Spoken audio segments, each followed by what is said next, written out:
I have another weird question. I always wanted to ask you this, so this is my time. Let's go ahead. Is the All Against All song a bisexual statement?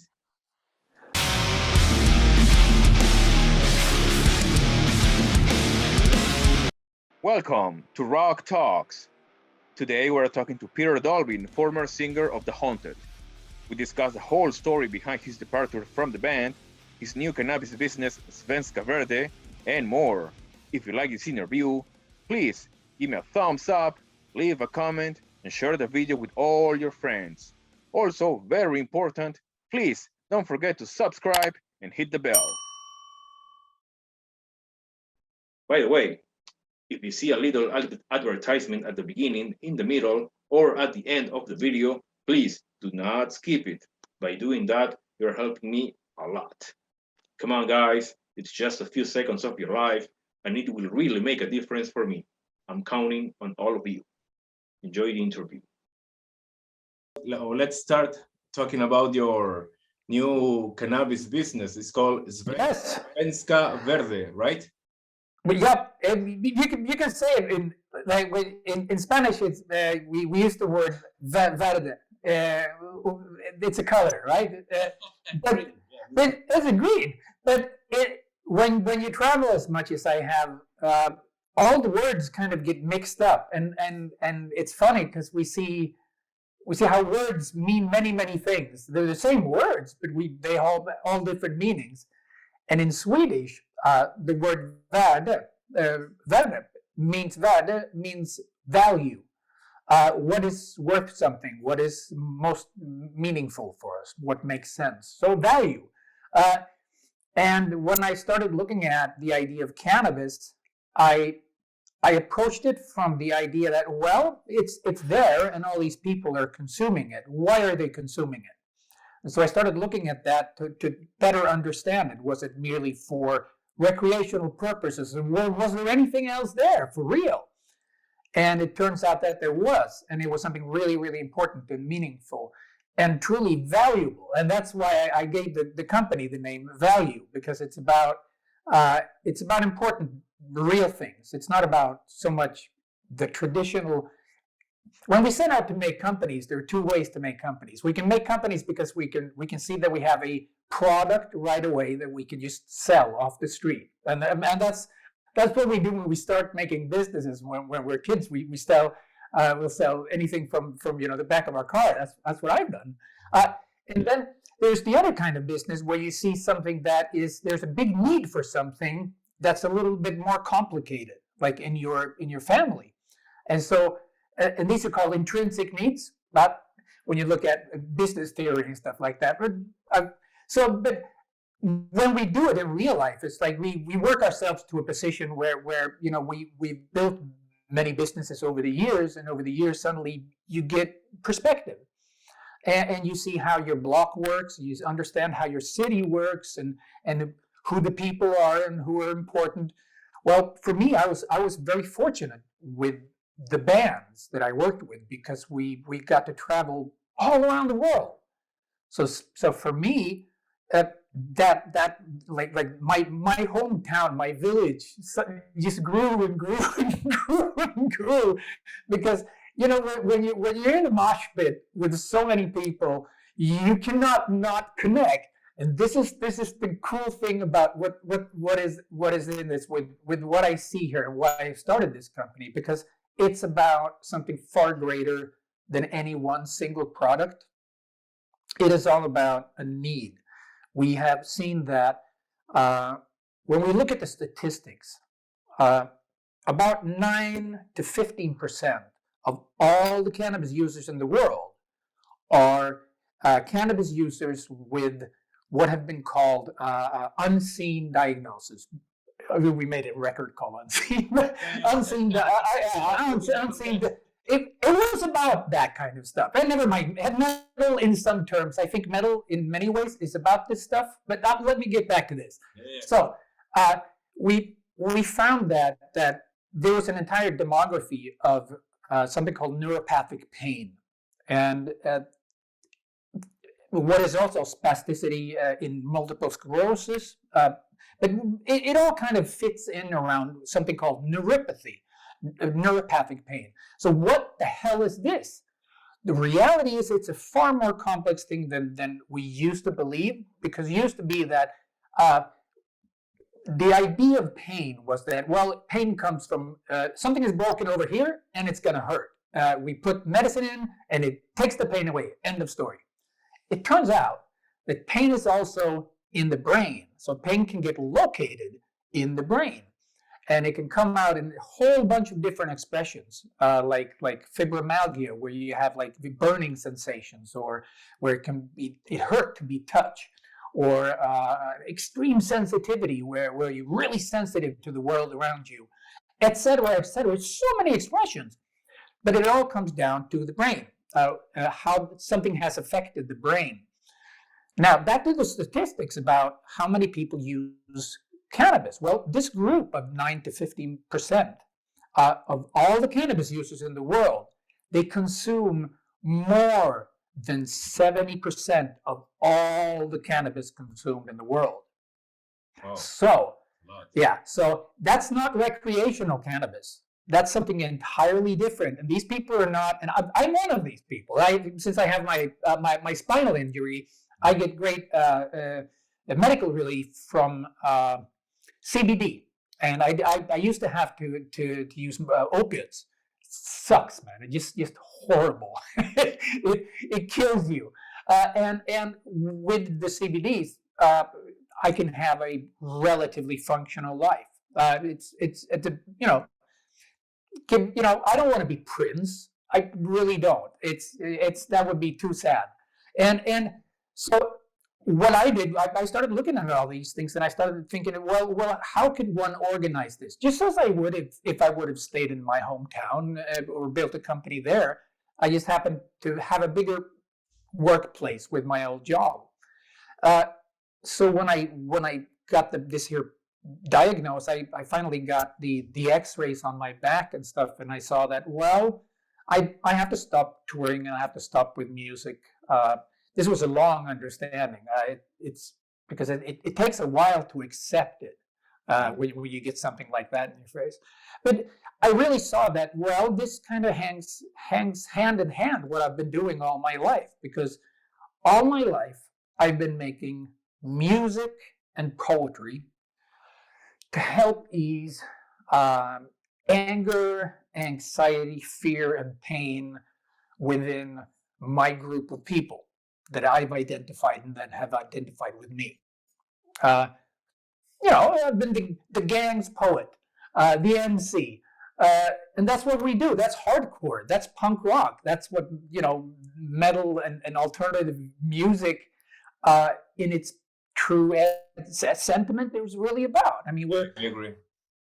And I think that's one of the important things. I think it's really important that people understand I didn't stop making music, end of story. I didn't stop making music. I started doing something else than make music. All right. So I think there is a donation campaign for this new company of yourself. Can you tell us a bit, something a little bit about this? How about the? Tell me again. Say it again. Excuse me. There is a donation campaign, I think. Yes. Oh God. Yes. I'm the worst salesman in the world. Yes, there is. We are raising funds, and we're asking fans for help. And we're not only turning to fans, we're turning to anyone who has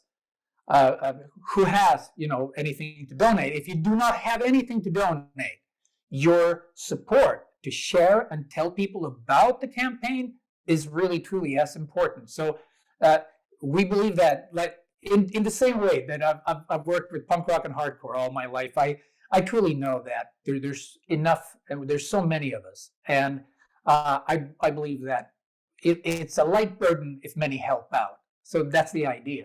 The money is going to be used to help us bring the company pitch, because now we have to find investors for what we've built. So we're going to take this pitch. It's kind of like rehearsing a performance almost. Like you just perform. You're preparing this I don't know, short set of tight details and facts and numbers, and everything has to kind of. So it's like preparing a medal show, right? But it's going to go to that to make sure that we get to these platforms to present the company in good, steady ways in the U.S. and in Europe. So that's what this is for. And after that, we can start what we're going to do, which is basically education. And then we're going to focus on both non-narcotic and narcotic products. With that meaning, non-narcotics products are products that are not containing THC or isomers of THC. And so-called narcotic products are products that will contain THC. So it's basically that simple. We think the education platform that we're doing is as important as the products that we're doing, because the products are medical products. They're specified for individual diagnosis. And especially with the narcotic products, it's very important that we do not market these, because that's not how you're not allowed to. And I think that's fair, because we know what works and we know what patients need. It's not a position for that.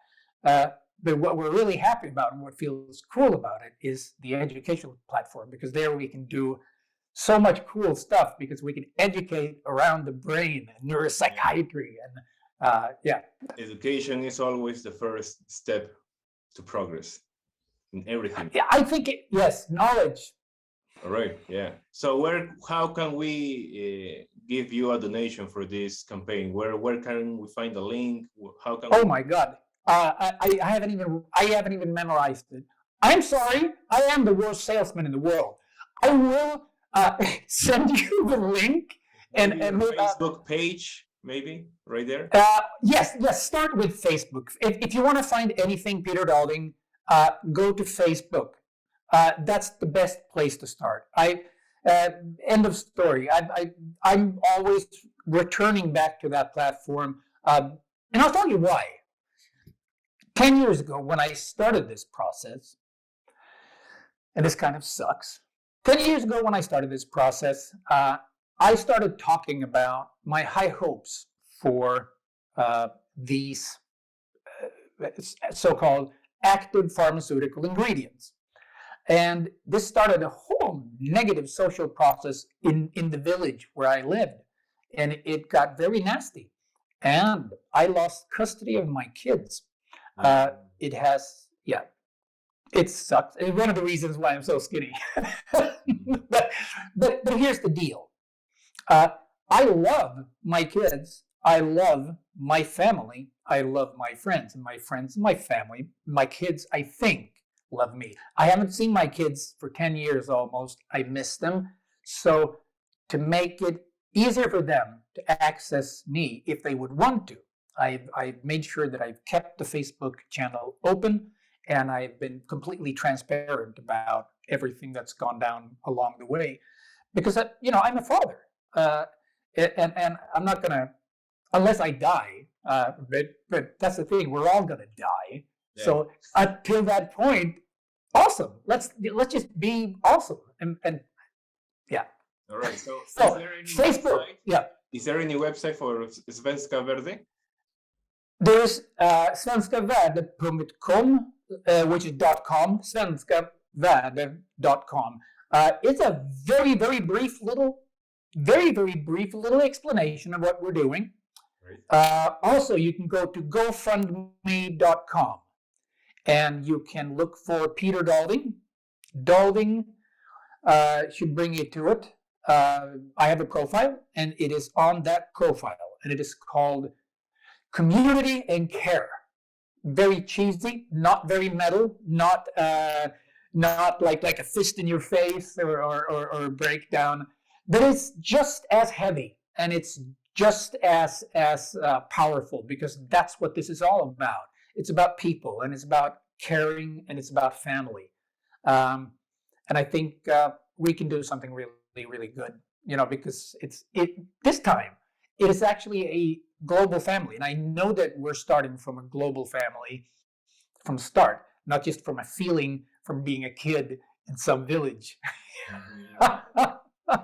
All right, there you go. Yeah. All right, people. So Well, if Peter Dolving made you happy with his music through the years, through the 90s and 2000s, and you were a big fan of Peter's music, go support him. This is the time. Right now, you have to do it. This is a time to give back to the man right here, Peter Dolving. So go ahead, look for his Facebook page, the website, make a little donation if you can. If you cannot, you can share the link, you can give it a like, leave a comment. There's many ways to support the man, so please do it. This is the time. I already did, so there you go.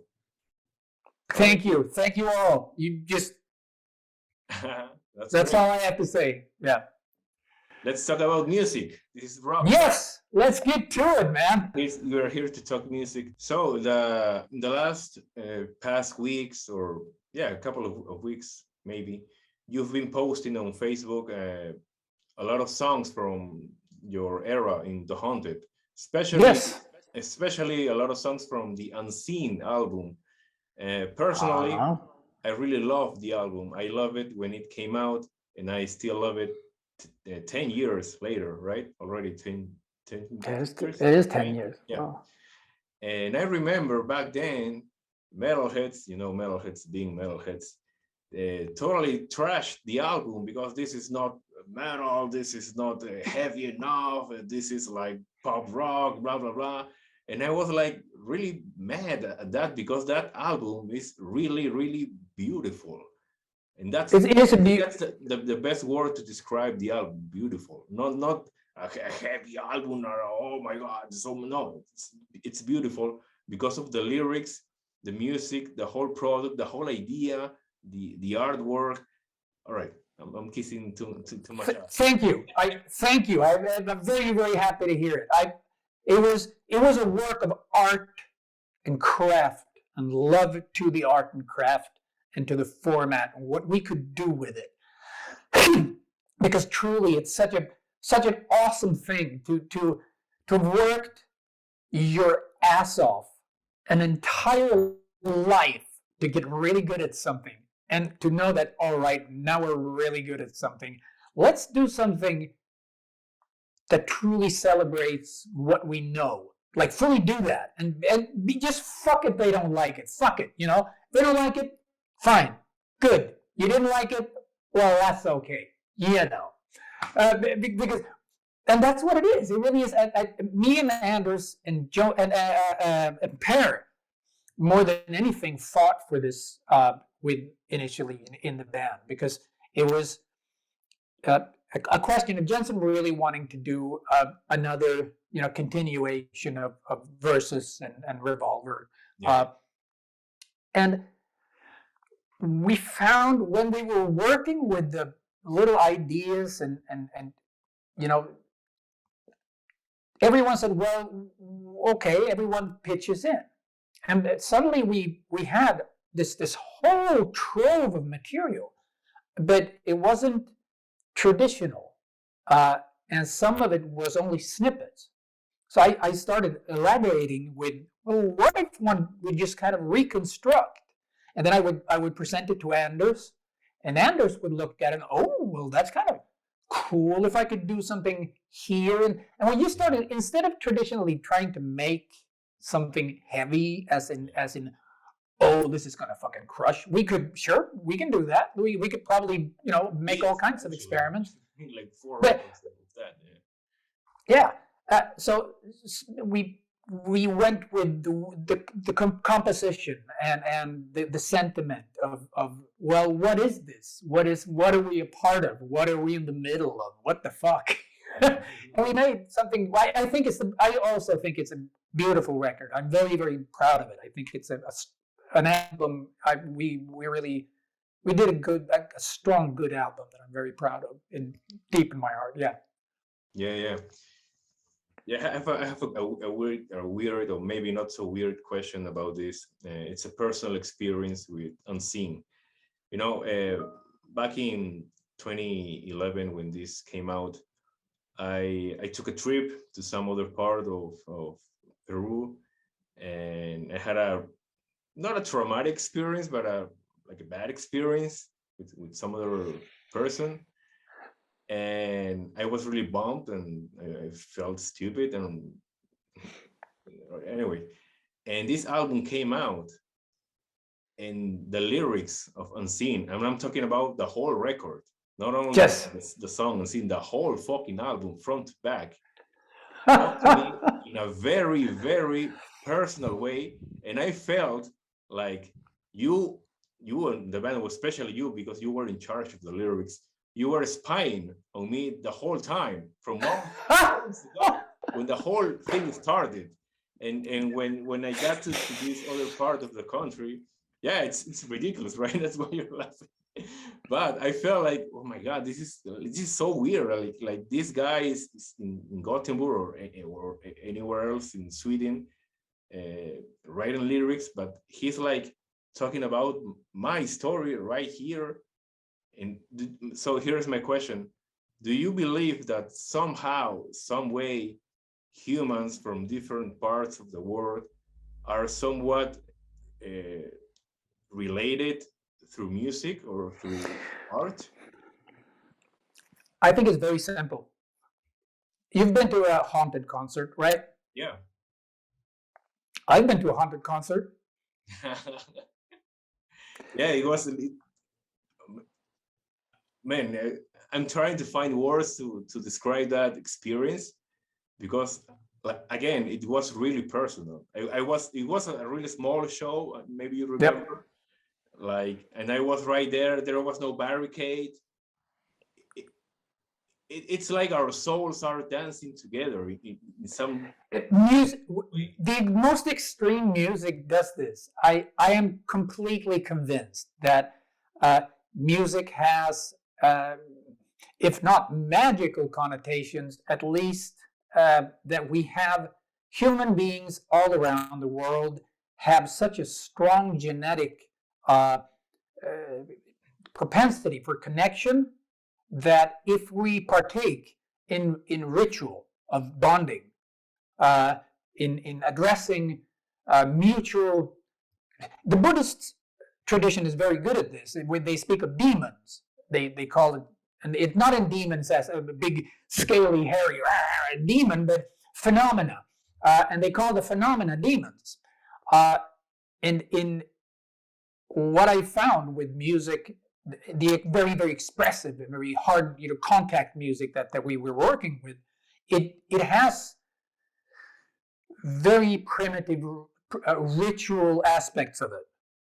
And I think if we partake in these rituals with one another, we connect and bond on a far deeper level. So yes, it's no doubt that the album was as current for as many people as it was. I was talking to people globally. I'm kind of ceased being my own self when I was a kid. I wasn't that person anymore. Traveling globally, kind of dispelling these demons together with other people is a deeply transformative experience. Truly, I would say, yeah. Yeah, I remember I learned the whole album lyrics in like 4 days, 5 days, all the lyrics from the album. And English is my second language, as you know. Yep. So that's really amazing. So thank you so much for Unseen. I still listen to the thing. Thank you for listening. It's from my heart. It truly is from all our hearts. It's a record that truly has a loving intention. Yes. For liberty. So to everybody out there who trashed Unseen 10 years ago, go ahead and listen to the record this day. Maybe it will make a different connection with you for once. I think a lot of people will reevaluate the record if they listen to it. If they listen to that record from, say, I don't know, Simple. Yeah, open mind, Mars Volta process, you know, let it go. Yeah. I have another weird question. I always wanted to ask you this, so this is my time. Let's go ahead. Is the All Against All song a bisexual statement? Wow. No. Awesome question, but it's not. It is an observation on What? the human obsession Oh. with what is really arbitrary supremacism. And so it's a song about Sweden. It's a song about a society that leaves socialization and instead goes into prestige positioning and status climbing out of fear, based in a belief that nothing matters because of actual misunderstanding of systematic functions, because of a dissociated middle class culture.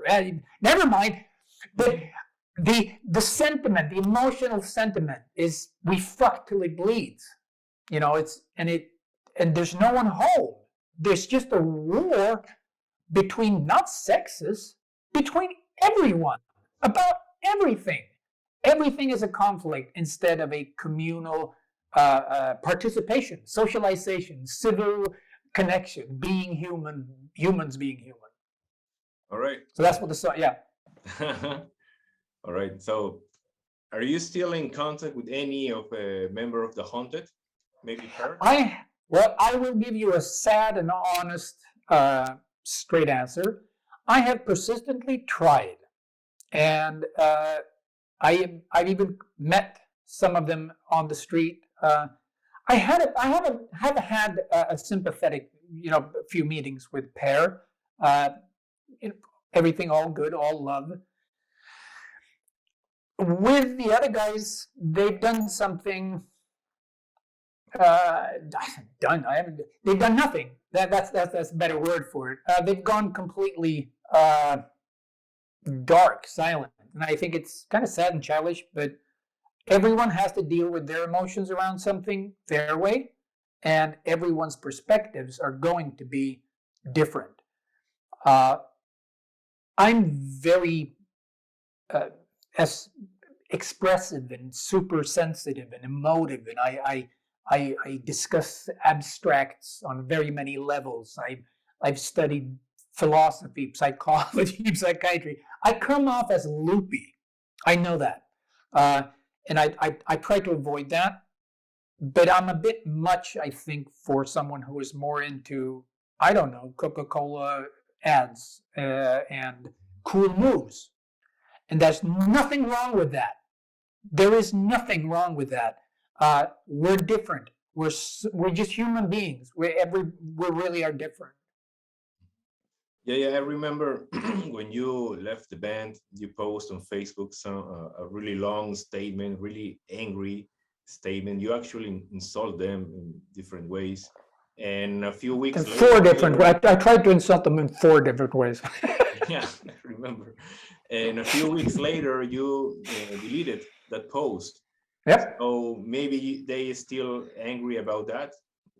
That was a statement. It was if I would have been in the same room, I would have kicked them all in the fucking balls so they fell down. But you can't do that in a way where you can do it. You kick everyone in the balls at the same time where they fall down at the same time. I did that as a statement to mark that these dudes are assholes. End of story. So what do I mean with assholes? I mean that these dudes do not play straight. And this is my statement about that. They can do anything they want. It's their business. I was also part of that business, but I was at that point out. I worked to communicate before I left the band and made my statement. For over a year, I tried to find a balance in what was going on. This was based in a conflict that started even before I rejoined the band. The reason I left the band was that we were so different, and our basic human needs as individuals were so different. Yeah. and I'm not the individual to get in anyone's way or remove from them their needs, but I need my human needs respected, basically. And end of story. Why did you delete the post later? Because it was the purpose of it was done. There's no point of it to just be hanging around there and a bunch of people to be misunderstanding what stands there, because people are not going to understand. It was very, very specifically directed to the business and the people involved. I was making a statement and pointing out that this is the reason. Everyone knows the narrow details, but these are the main fundamentals that made me, stand for this reason. So it, again, with the word asshole, this is my strong emotive, reactive negativity, and I really need to let it go. We're so different in reactivity to the world around us. And I did not know this, and I did not respect this 10 years ago. After 10 years of studying neuropsychiatry and psychology, on top of what I already knew, I can't justify that position. it's a judgmental and a negative kind of position. So it's an angry position. So I can't justify it, and I can't hold on to it. And the only thing I can say that it's true, that I can move onward, that is not in the past, is that the difference and the meaning, the whole point of why I'm doing what I'm doing now. Because so you live nearby? You run into them from time to time? We're in the same city. Or something like that. We're in the same city. It's a bit hard to complain to explain. Complain. This is important. Sweden is perceived. I don't know. You tell me about what is your idea of Sweden? If you break it down very, very quickly.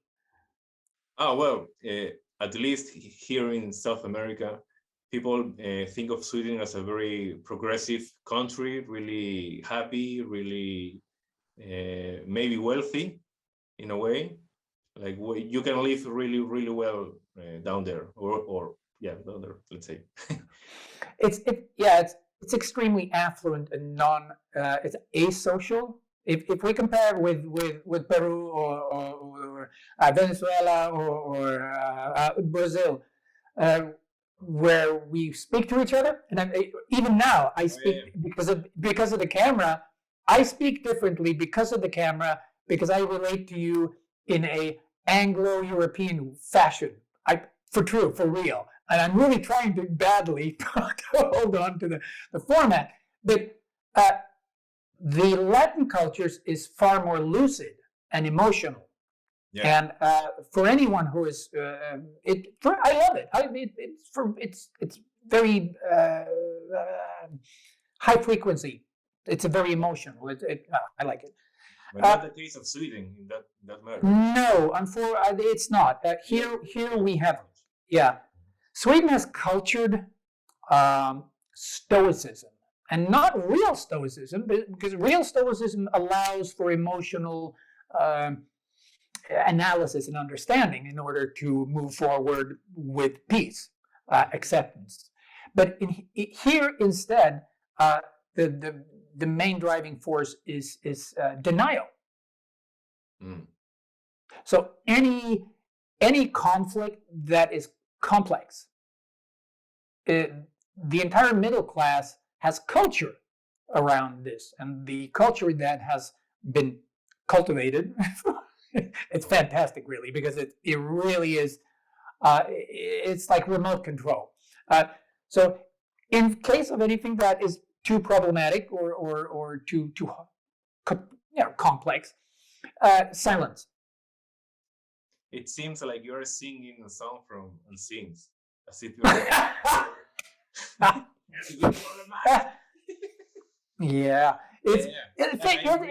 understand that about the Swedish culture, and made sense about the reaction from them when they run into him in the street and they don't want to talk you.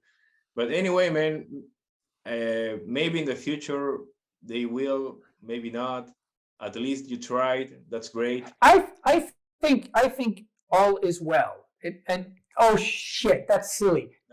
But I really do think that all is well. And I'll tell you what I mean. Life moves on. Life is not static. It's like a river. It just moves.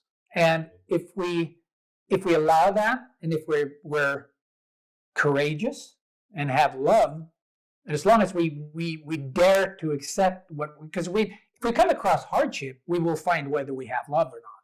And if we have a little bit of love, well, that love is so strong that it will carry us to the next point, always. And in regard of it, we can dive into conflict, but the only reason to dive into conflict is to solve it. But it's not a place to stay. To move forward, right? Yes. All right. Always. So Pete, have you been working in music? Are you preparing any new releases or the new acoustic albums? Oh God, I have no preparations or real ambitions at the moment. We did the I Am Fire album a few years ago. Really happy with that. It turned out awesome. If you haven't heard it, check it out on, I think it's on Spotify. Yeah. But really, and at the moment, and this is weird for me as an artist in a way, and in a way it's just, oh my God, I love it. It's a new format, because what I'm doing today is working with numbers and connections. So what I'm doing is composition, but instead of working with pieces of melody, I'm working, and words, I'm working with structuring and company, to finding the person who can really make sure that these things go from point A to point B in a super smooth way, in order to carry these parts here and these parts here, to make the chords here and the chords here. It's very much like writing music. It's truly fantastic. Even what I see, I've been kind of avoiding mathematics and economics before, because I think it's really boring. It always made me angry, because I thought it was so boring when it was like, oh, I wanted to have action. But even working with budgeting and just building and working with the numbers is also part of the music. So for me, it's been very natural kind of transition. Yes, at some point, I'm pretty sure I will create something other than right now. What I'm doing now is all about organization. But I'm sure. I really want to do bossa nova versions of some of the songs that I've written over the year. And that's not like... I think you can do that. Totally. And that's just fun. That's like sheer celebration of just kind of having fun. Because I feel like I'm kind of done with the action music, like the combat music, where one works with art as almost as a weapon to address like the things that bring us down or hurt us in our communities. If you like this interview, please give me a thumbs up, leave a comment, and share the video with all your friends. Also, very important, please don't forget to subscribe and hit the bell.